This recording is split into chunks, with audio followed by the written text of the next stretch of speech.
Students, আজকে আমরা শিখবো যে রাস্তায় বা যে কোথাও আমরা অপরিচিত মানুষের সাথে কিভাবে ইংলিশে কথা বলতে পারি। তো আমাদের প্রতিনিয়তই কিন্তু এটা দরকার হতে পারে, স্পেশালি আমরা যদি ইংলিশে কথা বলতে চাই বা বাইরের কোনো কান্ট্রিতে যাই, তাহলে কিন্তু এটা আমাদের মোস্ট নেসেসারি জিনিস যে আমাদের কথাটা বলতে জানতে হবে ইংলিশে। তো আজকে আমরা সেই জিনিসটাই।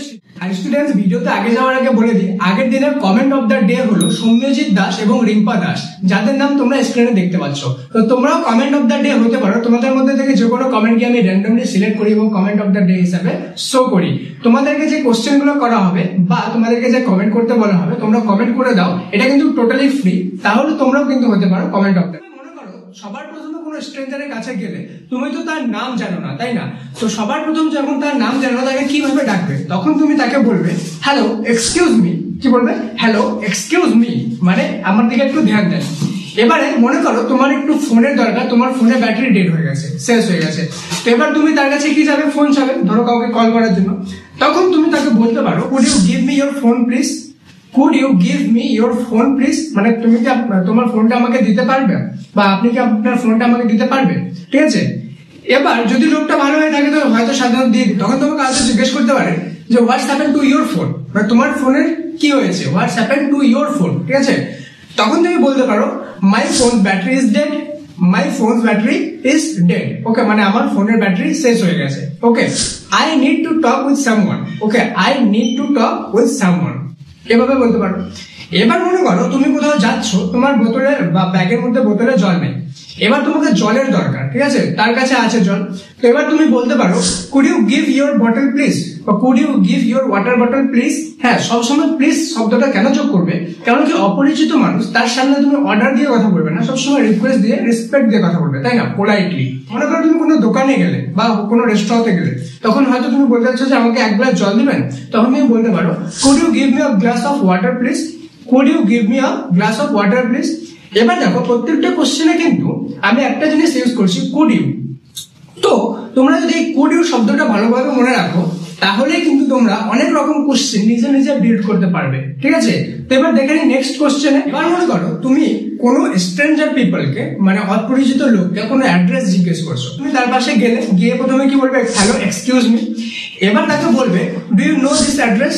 ওকে, কোনো অ্যাড্রেস যদি তোমার কাছে লেখা থাকে বা মোবাইলে থাকে, এটা বলতে পারো। অথবা এটা বলতে পারো do you know the XYZ place. XYZ এর জায়গায় তুমি যে জায়গাটা জিজ্ঞেস করতে যাও, মনে করো আমি জিজ্ঞেস করতে চাই, মনে করো বীরপাড়া। তো do you know the Birpara, বা do you know what is the Birpara, এইভাবে বলতে পারো। এবার মনে করো তুমি রাস্তা দিয়ে যাচ্ছ, তো রাস্তার মধ্যে মনে করো লোকগুলো দাঁড়ায় আছে, তো তুমি তাদের কাছে সাইড চাচ্ছ, তাই না? তখন তুমি তাদেরকে জিজ্ঞেস করতে পারো এক্সকিউজ মি প্লিজ সাইড, বা এভাবে বলতে পারো এক্সকিউজ মি সাইড প্লিজ। ওকে, তাহলে কিন্তু তারা সাইড দিয়ে দিবে, ঠিক আছে? এইভাবে বলতে পারো। এবার মনে করো তুমি ফ্লাইটে করে যাচ্ছ, তো ফ্লাইটে যাওয়ার সময় হয়তো তোমার পাশে যে কো প্যাসেঞ্জার আছে, কো প্যাসেঞ্জার কাকে বলে? আমি একজন প্যাসেঞ্জার, আমার সাথে আরেকজন যে প্যাসেঞ্জার আছে তাকে বলে কো প্যাসেঞ্জার। তো কো প্যাসেঞ্জারকে তুমি হয়তো জিজ্ঞেস করতে যাচ্ছ যে তুমি কোথায় যাচ্ছ, তখন তুমি কি বলবো? Excuse me where are you going. Okay, excuse me where are you going. বা তোমাকে যদি জিজ্ঞেস করে যে কোথায় যাচ্ছ, তখন তুমি বলতে পারো I am going to dash. মনে করো আমি বললাম I am going to Delhi, I am going to Delhi. এবার মনে করো তুমি তোমার কোনো অপরিচিত লোককে জিজ্ঞেস করতে যাচ্ছ, মনে করো তোমার সাথে ভালো একটু পরিচয় হয়ে গেল, তুমি জিজ্ঞেস করতে যাচ্ছ যে সে কি কাজ করে। তখন তুমি জিজ্ঞেস করতে পারো হোয়াটস ইউর প্রফেশন। অথবা এটাকে তুমি পোলাইটলি বলতে পারো যে মে I know your profession, May I know your profession.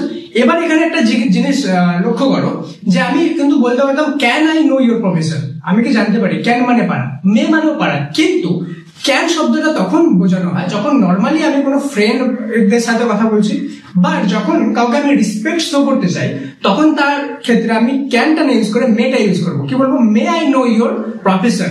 Okay, যেমন আমি যখন অনেক সময় আমরা বলি যে ক্লাসের মধ্যে ঢোকার সময় আমরা কি বলি, তখন আমরা কি বলি? আমরা বলি না যে ক্যান আই কাম ইন। যেহেতু স্যার বা ম্যাম আমাদের রেসপেক্টেড একজন, সেজন্য আমরা কি বলি? May I come in, may I come in sir, বা may I come in ma'am. May শব্দটা এই জন্যই যোগ হয়, কেন কি সামনে একজন রেসপেক্টেড আছে। এবার মনে করো তুমি কোনো স্ট্রেঞ্জ জায়গায় ফেসে গেলে, সেখানে কোনো রকম কোনো গাড়ি নেই, তুমি কারোর কাছে লিফট চাচ্ছ, তো গাড়িটা দাঁড় করালে, দাঁড় করায় কি বলতে পারো? যে বাংলায় সাধারণত কি বলবে যে আমাকে আপনি লিফট দিতে পারবেন, কিন্তু সামনের জন যদি বাংলায় না বোঝে, তখন তোমাকে কি ইউজ করতে হবে? ইংলিশ ইউজ করতে হবে। সেই ক্ষেত্রে তুমি কি বলবে? যে could you give me lift please, could you give me lift please. Okay, মানে আপনি কি আমাকে লিফট দিতে পারবেন? যেমন আমি মনে করে বলছি যে আমি সল্ট লেকে যেতে চাই, তখন আমি কি বলবো? Could you give me lift to salt Lake please. Okay, Salt Lake. কিন্তু আমি তো ডাইরেক্ট বলবো না যে আমাকে সল্ট লেকে লিফট দাও, আমি আগে এটা জানতে চাবো যে সে কি সল্ট লেকে যাচ্ছে কি যাচ্ছে না। তখন সেই ক্ষেত্রে আমি কি বলবো, আগে বলবো are you going to the head of Salt Lake, okay, are you going to salt Lake, okay. বা অথবা তুমি এভাবে বলতে পারো যে are you going through Salt Lake, তুমি কি সল্ট লেকের মধ্যে দিয়ে যাবে, ওকে। তারপরে তুমি বলতে পারো could you give me lift to salt Lake please, এভাবে বলতে পারো। এবার মনে করো তুমি কোনো রেস্টুরেন্টে গেলে, সেখানকার ওয়েটারকে বলবে যে তোমাদের মেনুতে কি কি আছে, তো তুমি তাকে ইংলিশে কিভাবে সেটা জিজ্ঞেস করবে, তুমি তাকে বলবে যে what's have in your menu, what's have in your menu. এবার মনে করো ওয়েটার তোমাকে অনেকগুলো মেনু দিল, ওর মধ্যে তুমি একটা জিনিস চুজ করলে, তখন তুমি সেই ক্ষেত্রে বলতে পারো is momo available right now, okay. এবার মনে করো তার মেনু থেকে তুমি মোমোস চুজ করলে, তাহলে তুমি কি বলতে পারো please give me a plate of momo, please give me a plate of momo. এবার মনে করো কোনো স্ট্রেঞ্জার তোমাকে হেল্প করে দিল, তখন তুমি তাকে কি বলবে থ্যাংক ইউ, ওকে। কিন্তু তুমি তাকে থ্যাংক ইউ না বলে পোলাইটলি এর থেকে ভালো শব্দ ইউজ করে বলতে পারো, সেটা হলো I am grateful to you, I am grateful to you. বা তোমাকে কেউ থ্যাংক ইউ বললো, মনে করো তুমি কারো হেল্প করলে, তখন তুমি থ্যাংক ইউ এর অ্যান্সার সাধারণত কি দাও, তুমি দাও যে ইউ আর ওয়েলকাম। বাট এটাকে আরো প্রফেশনালি বলার জন্য তুমি বলতে পারো এনি টাইম। এনি টাইম মানে যখন তোমার দরকার হবে, এরপরেও কিন্তু আমি তোমাকে হেল্প করতে রাজি আছি, তার মানে কি এনি টাইম, ওকে। স্টুডেন্টস, এইভাবে স্ট্রেঞ্জারদের সাথে কথা বলতে লাগে, এগুলো তোমরা অবশ্যই নোট ডাউন করে নিও। আর ভিডিওটা কেমন লাগলো কমেন্ট সেকশনে লিখে অবশ্যই জানো, আমি কিন্তু তোমাদের কমেন্টের ওয়েট করি। আর ভিডিওটি ভালো লেগে থাকলে লাইক অবশ্যই করে দাও, আর 3 জন ফ্রেন্ডের সাথে কিন্তু ভিডিওটা শেয়ার করতে ভুলবে না। দেখা হচ্ছে পরের ক্লাসে। Thank you so much, may God bless you all.